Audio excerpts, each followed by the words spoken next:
Look, I'm reading this book at the minute. It's a story about ancient Egypt. The writer is a bit of an angel. She's made herself an opportunity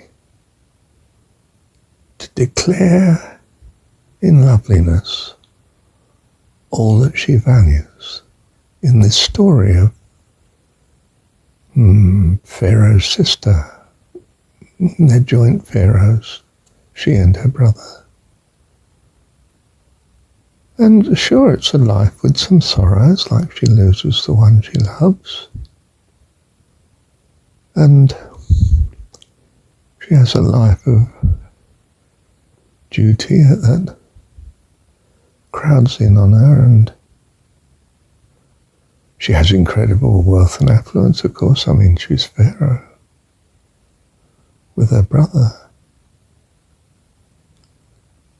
It's an incredibly spiritual life in many ways, especially from the author's view, of course. It's a book that you could say it's a fantasy, it's a fiction, it's not true, it's a story. If you're right, then this writer is incredible, because I feel the reality of what she's writing. The detail is staggering. It's easier for me to believe that she's writing from an enlightenment, as if she were looking at the, if you like, Akashic record of the history of the actual happenings at that time, that these characters, these people in it, it's a true record.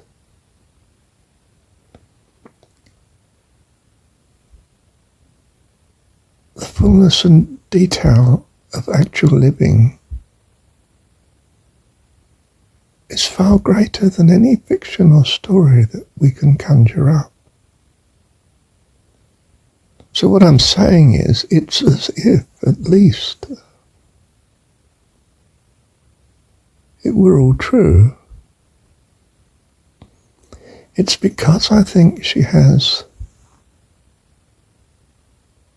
the freedom of loving what she's doing, producing this book.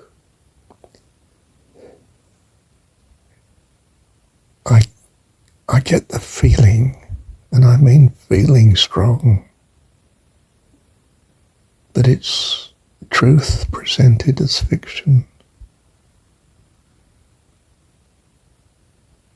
instead of what religion has become, fiction presented as truth.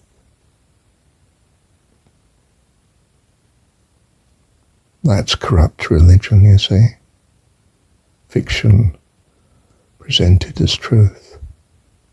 And it leads you astray.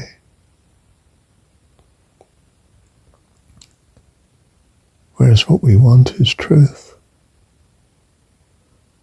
presented as fiction, because we're children and we need a story. And it's wonderful to be in the story that mum, dad or teacher gives us. It's what school is lovely for, and what home and life is lovely for. Story time. In the embrace of those that love and care for us. I would rather write a story that will bless you than an historical record of all the wretchedness and evil that man has somehow conceived of in his lonely and unhappy state.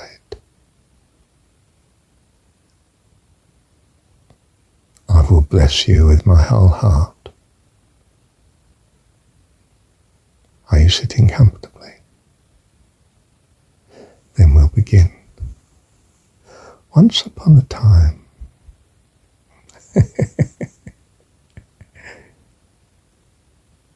and the children are enchanted. It's not one of those terrible Victorian school pictures of kids forced to learn. It's the loveliness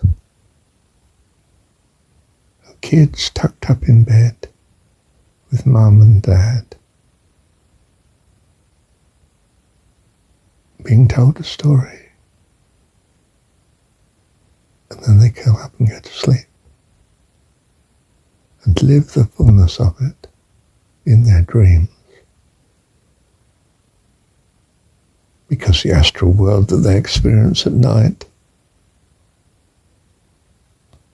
is more suited in many ways to providing the loveliness that nurtures them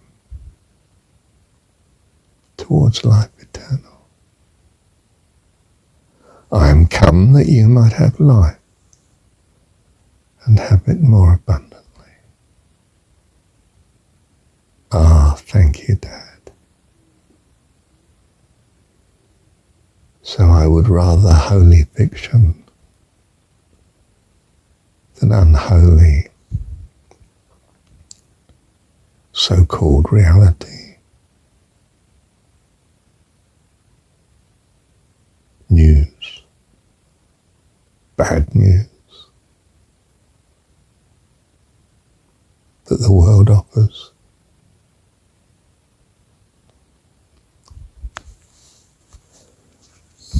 As a youth, I wanted not fiction, I wanted reality. I couldn't sit and watch television with Mum. I suddenly had a loathing for everything that was fiction. I wanted the truth. But now I find it's not the truth of this world as this fallen world sees it that is a blessing. It's the reality of the goodness of God and an imagination that opens up to embrace Him and the whole goodness of the host of heaven and all creation that our God has made in His loving kindness to bless us all because of His sheer goodness of being. And I exercise my imagination accordingly, just as this lady does. That's about 400 pages of fiction, make-believe.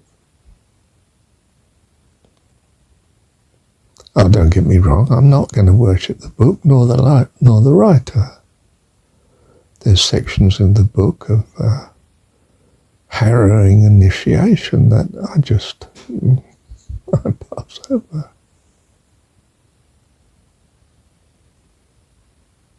I know how to pick and choose.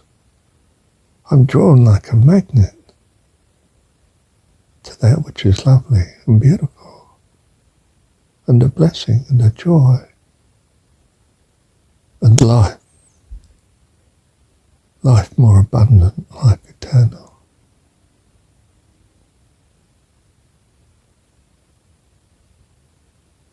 Thank God. How has God encouraged me into such a view of all things? Don't know, it must be by His goodness and blessing. Love you, Dad. Love you. Thank you, Dad.